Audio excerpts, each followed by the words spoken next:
Почитувани, какви небулози човек нема да слушне од СДСМ, што нема да слушне, толку несериозни работи искажани да веќе кога мисли дека не може подолу од ова успеваат да го демантираат. По онаа глупост што вчера од партиската говорница ја слушнав од заменик председателката за унгарскиот кредит, еве уште една глупост, колку само да се создаде нешто во политичкиот простор.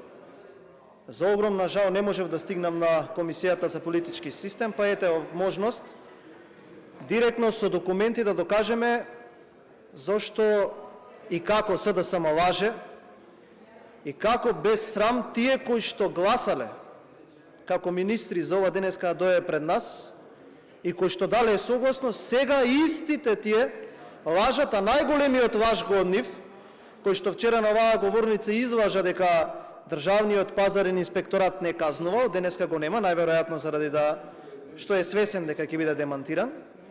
Па еве во неколку минути на кратко, прво да ви кажам, почитувани граѓани и медиуми, дека ништо од ова што го кажа Тренчевска не е вистина, нема никаква врска со реалноста и ниту еден збор не е точен.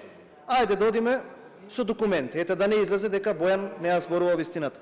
Почитувана, дали знаете што е ова? Ова вели Стратегија за реформа на јавната администрација 2023-2030. Ова е донесено неколку месеци пред да ја напуштите власт. Ете ова. Кога ќе отворите на 56-та страница има една табела. И во таа табела, истата оваа министерка, истите овие 9 кои што биле членови на владата, замислете што предвиделе. Исто тоа кое што сега го критикуваат. Намалување на органите, меѓу кои инспекторатите да влезат во состав со министерствата. Ете го, страна 56, еве, изгласана на влада, донесено се, ама ВМРО ДПМН не лажел. Ајде да отидеме уште еден чекор понатака. Извештај на Европската комисија за 2024 година. Дали знаете тука што пишува? Па вие сте се повикале на ова за да ја донесете стратегијата на англиски. Вика дека има лимитиран прогрес во реорганизација на органите на државната управа и дека е неопходно и нужно потребно да се намали бројот на буџетски корисници. Еве го од Европската комисија. Можам да ви кажам и која страна е, сега во моментов не знам, но ќе ви напишам. Ајде да идеме на уште еден документ, да не испадне дека ние од мнозинството лажеме, плата не даваме, брзаме и така натака. Дали знаете, дали некоја сте слушнале за Сигма извештаите? Сте слушнали или не сте слушнали? Видете овде, ова е од Сигма. Ова е документ. А знаете ли што е Сигма? Кога европските институции прават анализа за реорганизација на органите на државната управа. И замислете случајност во 4-та точка на извештајот од Сигма препорачува да се направи реорганизација како што ние правиме во моментов. Зошто? Бидејќи Европската комисија препорачува да се намалат буџетските корисници од првата линија. Пред да ви објасна малку зошто не сте во право и знаете и лажете, ајде да одиме со уште 3 документи. Последната лага од вашиот говор. Вели исто и Оливер Спасовски. Вчера тој повеќе излажа, вие малку помалку, но лага е лага, а кој лаже тој и краде, па ајде да видиме сега со документи кој лаже, а за тоа кој краде ќе се каже обвинителството во наредниот период. Оливер Спасовски вчера вика зошто тоа Државниот пазарен инспекторат не пишувал казни. Замислете. И тоа го пренесуваат медиумите, гордата СДСМ го објавува како соопштение. Истото го повторува колешка. Колешке, ве молам малце погледнете ме, односно молам за мало внимание. Ова знаете што е? Тука пишува меморандум, Државен пазарен инспекторат. И вели вака, соопштение за извршени инспекцијски надзори во период од 30.12. до 5.1.2025 година. Вие рековте од 25.12. не може да вршат надзор. Еве соопштение. И знаете што пишува во соопштение? Вика 8 прекршочни патни налози, 20 надзори, издадени се 4 прекршочни патни налози. Еве го документот. Ова е документ. Вели соопштение за извршени инспекцијски надзори во период од 6.1. до 12.1. Еве документ. И тука си кажува толку надзори, толку прекршоци. 134 надзори, 42 прекршоци, 47 надзори, 5 прекршоци. Ајде уште малку, еве уште еден документ.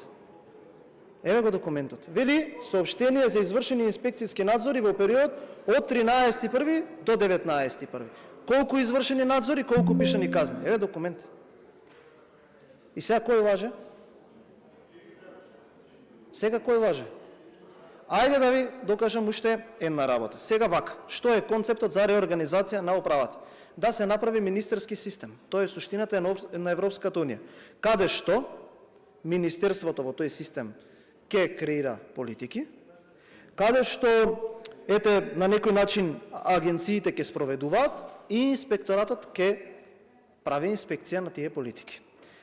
За правниот субјективитет, не знам дали сте правник или не, али сте биле министер, немојте да дозволувате некој вака на јавна сцена, извинете на изразот, да ве бања со ваден туш.